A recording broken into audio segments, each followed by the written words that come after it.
Hello, everyone, and welcome to Tune In Tuesday. Just going to give folks a minute or two to get online here, but we are here right now with PADS training manager Margaret Hicks and PADS trainer and assessment coordinator Miranda Turen in Calgary. So we're crossing the Rockies today, and Miranda has with her PADS Mika, who is hiding down there looking adorable. And we're going to be joined a little bit later in our broadcast by Val Bowie, who is our handler of our PADS PTSD program ambassador dog, Vader. So unfortunately, Vader's under the weather, so he won't be joining us, but Val will be coming online to help answer questions as well. So I'm just going to give folks a minute or two here to get online, and then we will get started. But in the meantime, I'm going to get Miranda and Margaret to introduce themselves. So I'm going to volunteer Margaret first. Just tell us a little bit about you and how it is you came to be at PADS. Well, some of you may have heard this story before, but in the year 2000, my husband and I had just moved to British Columbia, and we were opening up a bank account at the BMO at UBC. And the person who was helping us with our bank account had a picture of PADS dogs in the corner of her desk. And that is how we became volunteers. She basically said, go volunteer at PADS. And so we did. And so I became a staff person in January 2002, I think, and a volunteer from 2000 and 2001. So that's me. Amazing. And I haven't heard that story before. So there you go. And same question for you, Miranda. How did you come to be at PADS? So I guess it's not as, serendipitous maybe, but kind of. So I work at one of our sponsor vets office, and I think it was about 2005, and really amazing client of PADS, Vern Travoy, actually is a client at our vet's office. And I remember one day I was visiting with Vern. We're sitting in chairs in the waiting room, and I was gushing over Charlie because Charlie is the best boy in the world. I was like, he's such a good boy. I was like, I would love to have a dog like him someday. And he's like, well, we might have an opportunity for you. You should look into raising service dogs for PADS, because the Calgary chapter was just about to reopen up again. So long story short, I got sucked into the puppy program, and then actually had the enormous pleasure of raising this dog's great grandmother, this dog's grandmother. Yeah, her grandmother. So it's been a long journey, but I just absolutely love it. And I don't know what my life looks like without it. So I'm still here. Amazing. Well, thank you both for joining us. For those of you that have just tuned in, we're going to be talking about the PADS PTSD program today. We have Margaret and Miranda and Mika here with us, and we'll be joined by one of our volunteers, Val Bowie, in a little bit. But we're going to start out by doing a bit of a demo. But before we do that, let me just let you know, if it's your first time tuning in with us, you can click, if you're watching on Zoom, you can click the Q&A button if you want to type questions to us. If you're watching us on Facebook, it's pretty simple. Just type your question into the comment area, and we will try and answer those as best we can.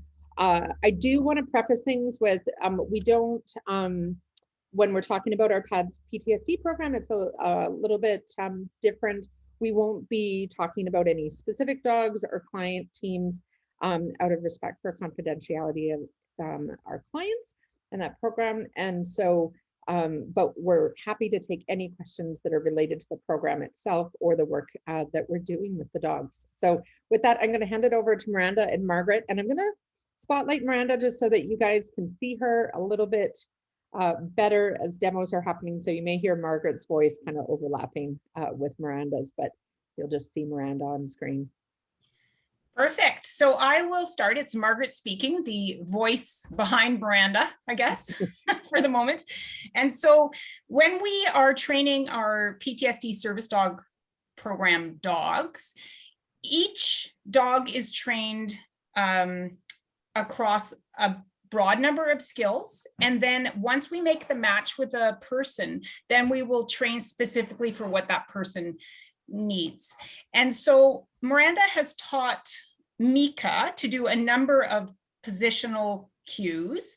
And so we'll start with those. Sometimes our PTSD service dog clients, when they're out in public, they want to have a little bit of a positional posting by a dog. So Miranda will show what a front looks like. And this might be if a person is in a lineup and they just want a little bit of extra security feeling from the dog. And so you can see here, Mika is just standing nicely in front of Miranda, and it gives a little bit of space between Miranda and, say, the person that she's purchasing the item from. Dogs will also do a behind. So for the PTSD program, the behind is perpendicular. Nope, what's that? Parallel behind, not perpendicular. And this again provides a little bit of space between the person. So Miranda, say Miranda's getting her Tim Hortons coffee and she's purchasing it, and she just wants to have a little bit of space between her and the person behind her, then this behind position is a great one. The third one that we teach as well, and this is very specific for the person, is a middle, where the dog goes between the legs, and it can provide a little bit of pressure, just gentle pressure on the person. It provides a little feeling of stability for the person. This is very, very specific. For any puppy raisers watching, you know that we do not generally teach puppies to go between people's legs because of stability. And so this is something that we teach in advanced training once we have a really good idea that the dog is going to be a PTSD service dog. So that was 3 positional commands or cues that Miranda has taught Mika. And Tara, do you want me to keep going with the other things that we teach the dogs? Yeah, please. Oh. And you may touch on it anyway, but some of them we're already familiar with, the side and the heel, which kind of get the dogs on either side, that Miranda was using kind of through that last demo as well. But it's interesting to see how the dogs can kind of do that 360. Yes, and so again, for any puppy raisers or clients who are watching, side and heel are used in all 4 of our program types. And side is on the right and heel is on the left. And you will remember that because HEEL, the second letter of heel, is left, E, and side, I goes with right. Girl.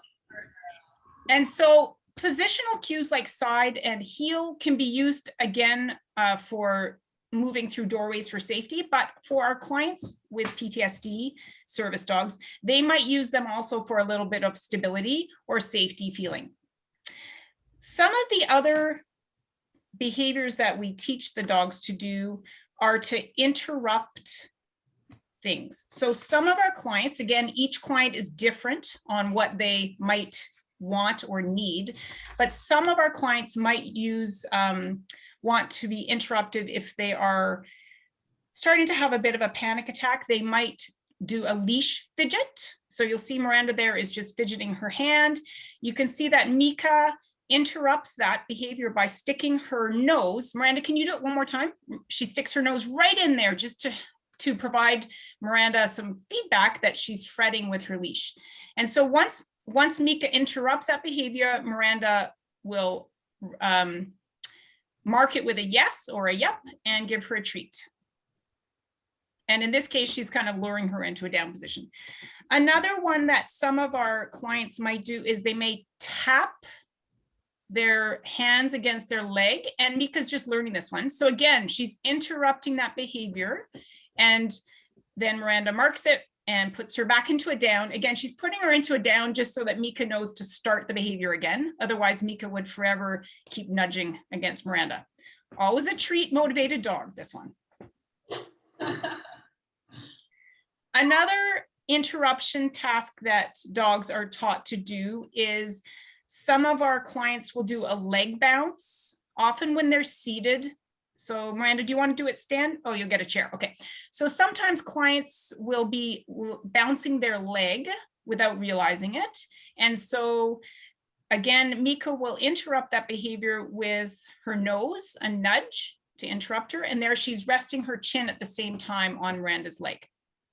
So we'll do that again. You can see a nice interruption there. She's resting her chin. Miranda notices that the dog is touching her.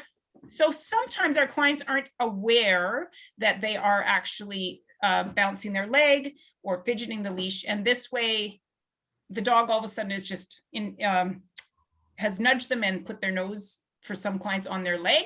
And that then helps the client realize that they were fidgeting or bouncing. A fourth one, again, that Miranda has taught Mika, is hand quiver. So hand sort of quivering. Again, you can see how quickly Mika interrupts that behavior. Margaret, can you talk for a minute about why interrupting these behaviors are important? I mean, certainly some of these behaviors are not just true of folks with PTSD, they're also true of general people that have restless leg syndrome or something like that. Can you talk a little bit about why the behaviors are that important to interrupt? For sure. And so once Val comes on, she's got really great speaking notes on this too, but okay. I'll do my best to talk about it. You can leave it for Val if you prefer. That's totally no, it's okay. I'll launch into it a tiny little bit. So okay. With post-traumatic stress disorder and complex post-traumatic stress disorder, once people start doing a behavior, the sooner it can be interrupted and redirected, the sooner they can come back to present moment. And so, in fact, what Miranda is doing right now is a great way. Sometimes when a dog notices that a person might be going into a panic attack or having a cortisol rush or dissociative state, a dog can do something like a MyLap, which brings the person right back into present moment. And so that is why we want dogs to interrupt the behaviors that the clients identify to us. So again, a big part of this program is tailoring the dog for what the client triggers. So what triggers the client has and what symptoms the client presents, i.e. do they leg bounce? Do they need nightmares interrupted? Do they leash fret? Do they dissociate? And so once we've made the match, then we will tailor the dog to what that person needs. Miranda, that is a wonderful demo. Do you want to add anything, Miranda, about what it was like to train Mika? I'm not on mute. Sorry. You are now. So yeah, Mika has always presented throughout puppy raising and then in advanced training as a dog who really likes to push her handler for her handler's engagement, who really enjoys eye contact and deep eye contact. And so for her, it was a very natural choice that she might really, like as a dog who really strongly bonds with her particular handler, that she might prefer this stream to every other stream because it's just a natural fit for her particular personality, which I think is what's really exciting about having this stream on board as part of our program, is that it allows us to fit a dog who maybe isn't as openly social as our AFDs, who love everybody, and who is maybe quite motivated for work and really confident in their environment, but maybe doesn't want to be a fully trained service dog for a person with a wheelchair. This is a perfect stream for a dog like her. And so training her has been a true joy because it's what this dog really enjoys and really is actually naturally built for. She's the kind of girl who'd be like, hey, I don't know if you noticed, but I'm right here and I would love to eat some dog treats from you. And so for her, it's actually using the best of her natural traits and qualities. And it's so reinforcing for me as a trainer to be able to take a moment to like recognize and appreciate the dog I have, because if she was a service dog, I would have to say, hey, no, you can't keep getting up. No, you can't keep getting up. No, you can't. No, please stop. Please stop harassing me, right? But as a PTSD service dog, she's actually going to be an exceptional at her work because she naturally wants to be that kind of pushy dog who's like, hi, I see that you're present and that you might want to feed me. So training her has been a real joy, and having the program as part of our program has really opened the doors for allowing us to put the right dog in the right place in the right job. It's both impactful to see how important these dogs are for their clients, and really reinforcing to me to be able to see the dog really be perfect for the job that she's about to go into. Over.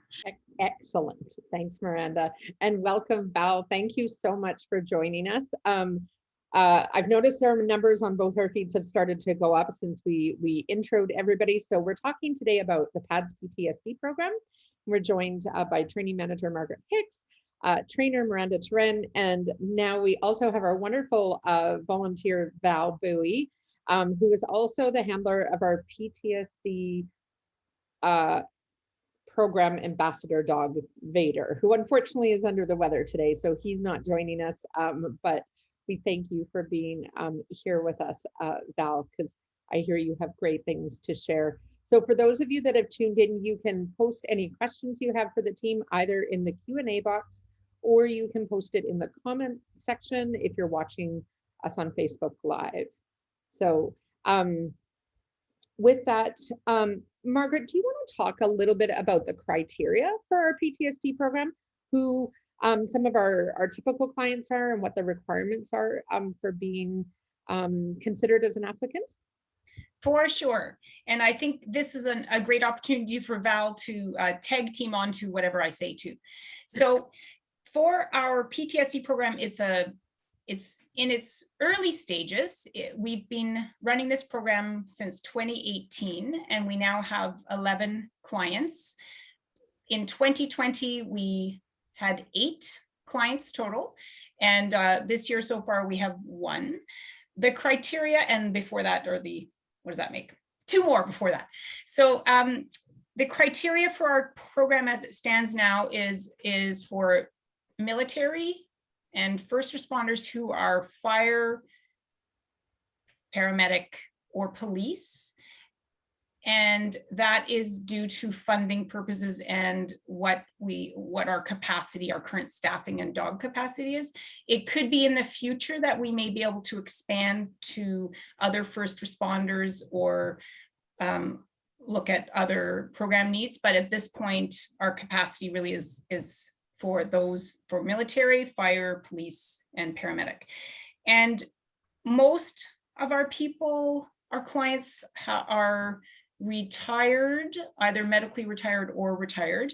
And a couple are active in other positions outside of military, fire, police, or paramedic. And in terms of location, we have geographical restrictions at the moment, again, due to funding and staffing. So Calgary and Lower Mainland and a few areas around the Lower Mainland, as well as on occasion, we were able to place 1 dog in the Okanagan last year, and we may be able to do that a couple of times, but it just really depends on our staffing capacity. Val, do you want to add in anything? Except you're mute. Do you want to actually, Val, since you're still mute, what about you talk about the application process and your role as peer support? Okay. And I actually don't have anything to add to, the people that we serve. So police, fire, paramedic, military, active duty, or retired, just to capture that. And with our active duty clients, we look at that on a case-by-case basis. So saying that, most of our clients are retired from first responder careers. So yeah, anyways, I'm Val. I am the peer support person for our PTSD dog program. And I assist Margaret and the other people on the team with that PTSD program process. Yeah, and so with that, Val kind of journeys alongside our clients as they come through from kind of the application stage on in. And I know you're a tremendous support to that program, so we're excited to have you here today. We have a few questions, so if you want, I can kind of fire those over. first one relates to what we're talking about right now, which is the PTSD application process open right now? So yes, it is. Yeah. You can, anyone who's interested in applying for a PTSD dog can go to our website, pads.ca/apply, and submit an inquiry there, and then the team will review and follow up and get back to you. So feel free to share that info with folks. And sorry, Mika's being adorably cute. The other question that came in is, what kind of deep pressure can a dog provide for PTSD? And maybe one of you can also explain what deep pressure is for those that don't know what it is. So I'll start, and then I'm sure Miranda will add and Val will add, because we all will have something to add about deep pressure. It's a good topic. So deep pressure can, for people who are new to that word, is when the dog lies across your body or your legs or your chest, depending on what you need, and provides slow, steady pressure across your body. It can help calm you. If a person is having a panic attack, it's, for some people, it will help calm them. For other people, they won't want deep pressure during a panic attack. So again, it really depends on the person.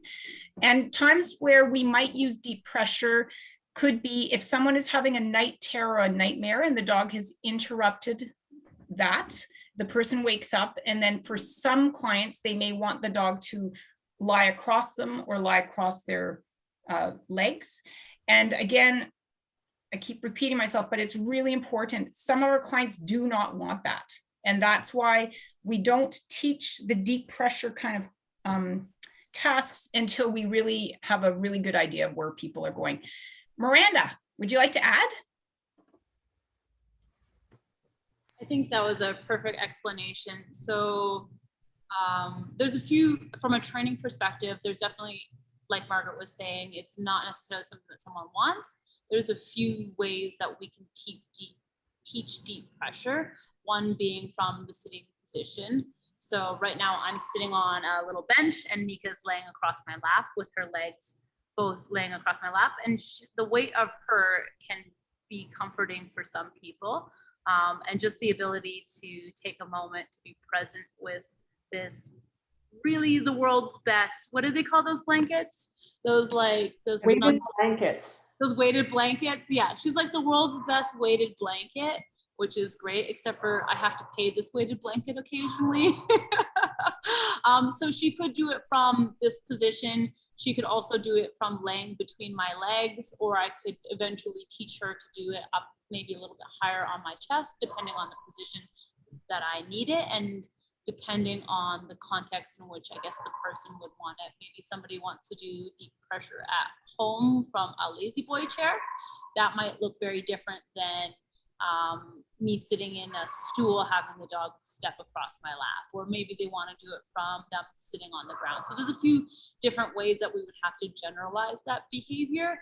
And jumping into my lap is not generally my first preferred offered behavior for most dogs. So definitely it's one that I would want to, as Margaret said, be thoughtful. We'll put it on board, but perhaps the client would prefer not to have it. It could possibly feel claustrophobic. So it's really about responding to what the individual wants and what the dog is comfortable with as well. Excellent. And I think the other piece of that too is, and I know from things that people have told me, but also for myself, that deep pressure, there is an element of the dog's biology as well, like their own breathing and their breathing rate. So if there's kind of like panic involved, et cetera, that, you know, having that piece in the equation is another kind of calming element for some folks. So Val, do you have anything to add? Yeah, I was just going to say, a lot of our PTSD clients have nighttime issues, either night terrors, can't sleep, things like that. And so in the past, using a weighted blanket was one of their options. And so really what we're using the dog to do is that same kind of pressure as a weighted blanket. With PTSD, sometimes at nighttime, that's when you feel like you're reliving the events. And so that's why you're having that anxiety, those night terrors at nighttime. And that's why it's comforting to have, your best buddy beside you applying that pressure and calming you. Yeah. So there's a few comments here. One is just how much Mika is paying attention and wanting to work and show off, which is lovely. She clearly, and I love what you said, Miranda, about the fact that, you know, those traits in her for a mobility service dog, for example, would actually probably be a detriment to the role. But in terms of this role, how it's just such a positive thing that she's kind of got that on kind of proactive kind of personality, let's say that. Sorry, there's another question coming in. How does the potential, so Lurleen's asking, how does the potential applicant learn what different behaviors are possible? In some cases, they might not even know it would help them. So do you guys go through that process with the applicant? What does that look like? So I'll start and then Val jump in, or Val, do you want to start? Oh, no, you go ahead. So our application process for PTSD program involves a number of different interviews, starting with once a person has submitted an inquiry, Val, in her role as peer support for the applicant services team, will contact the person and set up a time to have a discussion. And often in that discussion over the telephone, there could be shared information about the different things that the dog might do. During the application itself, so there's a application that people fill out, then there's opportunities for them to discuss what the triggers are and what they would like the dog to do. And then once the application has been received and reviewed, there's a few more interviews, and it often, through the interview process, people will learn more about what dogs might be able to do to mitigate the symptoms of their PTSD. And also, it can be during team training where we actually explore. Team training is a really living, breathing thing with all of our clients. And with PTSD clients, sometimes people aren't sure until they're in team training, even what they might want the dog to do. So Val, what do you want to add? Well, I was just going to add that in the process of me interviewing them, I actually asked them what would be a trigger for them, what they are currently doing to mitigate that trigger, and what their tells are. And when I ask what their tells are, what I'm asking is, you know, do you fret your hands? Do you tap your leg? Do you have any other sort of tell signs that, you know, maybe you don't notice it, but other people are telling you about? And so those are kind of our starting point for us. And we use those to build on skills to support them, build on skills for the dogs to support them. Wonderful. Thanks so much. Pam is saying hello to all of you, and great to see that you're doing a great thing and a great program. So she might have some questions for you offline afterwards, but Pam was a former PAD staff member from years ago that we haven't seen in a long time. She's moved to the other side of the world. But so I'm just looking through questions here. So Sarah's asking, how does the dog react during a night terror or nightmare? What is that response or skill? Now, since we aren't able to do Vader's demo today, do you want to discuss what great demo we were going to do? Yeah, sure. So during night terrors, you know, what the dog will do is actually bring you to a state of awareness. So, you know, if you're in that sleep state and you're thrashing, the dog will engage with you and wake you up to a state of awareness. And then either apply deep pressure or engage with you in some fashion, either by you petting the dog and that kind of stuff, to kind of bring you to a level of calmness. Nice. And oh, many people saying hello. So you guys can read those afterwards. So Tiff's saying some PTSD triggers are scent related. Can the dogs pick up on those scents? Is that something that we do? Well, I think that actually, Margaret, do you want to answer it, or Miranda? Oh, me. You go, Val, you go. I think dogs can sense the change in cortisol in us, and that is their clue. That is their clue to engage with us. So I think that that's how this starts. Yeah. And I'll add on to that. A lot of what we're doing is teaching a particular type of way to interact with a client. So Mika is doing a lot of chin targeting right now. You can't really see her, but she's got her head in my lap. These are highly reinforced behaviors. And in order to teach these behaviors, just like if we were going to teach any other one, we have a new cue and then an old cue. And so what I think happens in those cases is I am not in a elevated state when I'm necessarily training these skills. However, if my body chemistry starts to predict that I'm going to fidget or leg tap or need some sort of interaction with the dog, if these things predict that odor that's coming from me predicts that I'm about to have a physiological response to that chemical response, then the dogs are going to start to predict that, oh, when I smell this odor, it actually means that it's a good time to interact with my handler before they ever even do any of the tells that we have trained the dog to alert us to.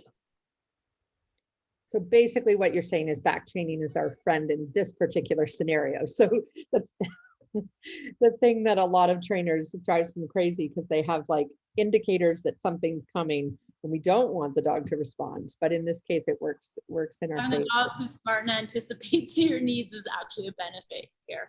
Exactly. So I don't know, Lurleen asked this kind of as we were talking, but can you speak a bit more about recognizing person's cortisol levels? So I think we may have just covered that one. But if there's anything to add, feel free to jump in. No, are we good? I think hopefully we've answered that for you, Lurleen. And then another question from Zoom is, how long does it take to get a PTSD service dog typically? Like how long is our wait list? Well, that is an excellent question. Would that be pre-COVID, during COVID, or basically it does depend, regardless of COVID pandemics, et cetera, whatever the et cetera is, it just depends on what dogs we have in training and how many people we have on our list. And so it's hard to say. I mean, for some people it's months and months, and for other people it may be longer. Yeah. And I think too, the important part, and we've talked about this on previous podcasts when this question has been asked about other programs, is the matching is very dog and handler specific. So we may have someone on our wait list, and for example, Mika is not a good fit for them for whatever reason, but then somebody new comes onto our list that is a good match. So we always obviously try to give priority to folks that have been clients of us before, but in this program that's not as relevant. So everybody is a first-time applicant. So that piece of it plays in as well as just that match. So another question, can a dog recognize changes in a person's breathing pattern? I would say, unless Val, I see you nodding, but yes. I mean, the answer is yes. Is that a short enough answer? I'm worried about the time. No, we're okay. And you know what? I'm glad that you said that because I didn't even look at the time and somehow we blew right past half an hour. But yeah, so that answer is totally fine. So yes, the dogs can recognize changes in breathing patterns. Can I just add in that team PTSD here we would all love to come back another time and do more. Sure. Yeah, we want to be respectful of everyone's time. We try to keep these to half an hour and somehow we just blew right through that. So I apologize for going a little bit long here, folks. But lots of great questions, and I'm really glad to have so many people watching today. And thank you, Miranda and Val, and Margaret for joining us. And Mika, it's like, sorry, we're gonna have to rename you Mal because apparently it was the M names today.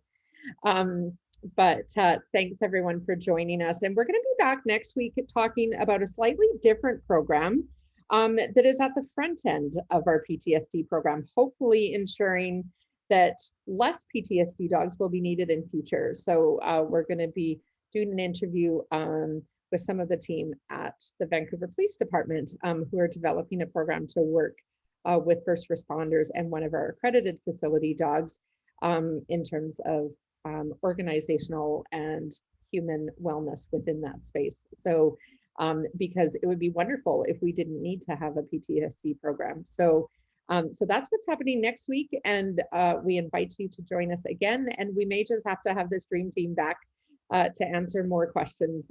So I am just looking to see if there was any last questions here. No, just lots of thank yous from everyone, and Team Zaria was online and says hello. So thanks everyone for joining us. We'll see you again next week. Bye now. Thanks, folks. Take care.